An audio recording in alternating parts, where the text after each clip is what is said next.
Кыргыз Республикасынын өкмөтүнүн 556 токтомунун негизинде багууга жана көзөмөлгө муктаж болгон 18 жашка чейинки жаш балдардын караган ата-энесине же караган ассистенттерге токтом боюнча документтер кабыл ала баштады. Азыркы ошол баягы медико-социалдык эксперттик комиссиялар менен түзүлгөн списоктордун негизинде жарандарды биз өзүбүз чакырып документтерин кабыл алып жатабыз.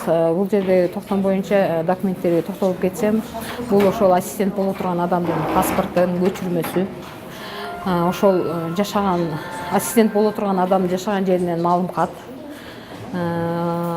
жана ошол ассистент боло турган адамдын каалоосу боюнча бул төлөнө турган төлөмдү банк системасы аркылуу алса дагы болот. Ошол банктан ачылган эсеп счету номери жана бала үчүн керектелүүчү документтер, баланын баягы күбөлүгү жана медико-социалдык эксперттик комиссиянын берилген заключениянын көчүрмөсү, жана жекече баланын, ошол ден соолук мүмкүнчүлүгү чектелген баланын реабилитациялоо жекече иш планынын көчүрмөсү тиркелет.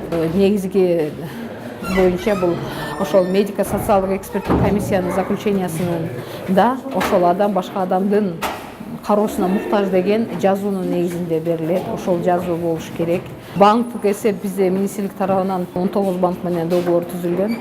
Ошол социалдык төлөмдөр боюнча эле түзүлгөн келишиме бар болсо, ошол счетко түшөт ал дагы. Мисалы, буларга чейин алар бизден социалдык төлөм алчу баласына майыптоо боюнча ошол социалдык төлөм алчу банктын счетуна гана ушуну кошо которуп беребиз. Соцфонд жана салык кызматына төлөнчү төлөмдөр боюнча ошол биздеги ассистент боло турган ата-энелер бизден кызматкерге ишеним кат беришет. Ошол ишеним каттын негизинде биздин кызматкерлер өзү барып ал төлөмдөрдү өздөрү бүтүрүп, өздөрү төлөп келишет. Ал эми бул төлөм боюнча бул төлөмдү биз республикалык бюджеттин эсебинен биздин министрлик тарабынан каржыланат. Ассистент боло турган адамдар 4900 сомдон алышат. Багууга жана көзөмөлгө муктаж болгон деп ал өзү токтомдо көрсөтүлгөн. Документтерди кабыл алуу өткөн жумадан башталган.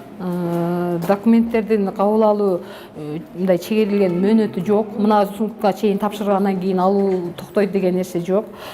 Биз ошол келген ассистенттер менен 1 жылга келишим түзөбүз. Ал жерде ошол документтерди алып келе берсек, ар убакта биз ошо жуманын 5 күнүн иштейбиз. 12-ден 1-ге чейин обедтен сырткары баардык убакта алып келе берсе болот.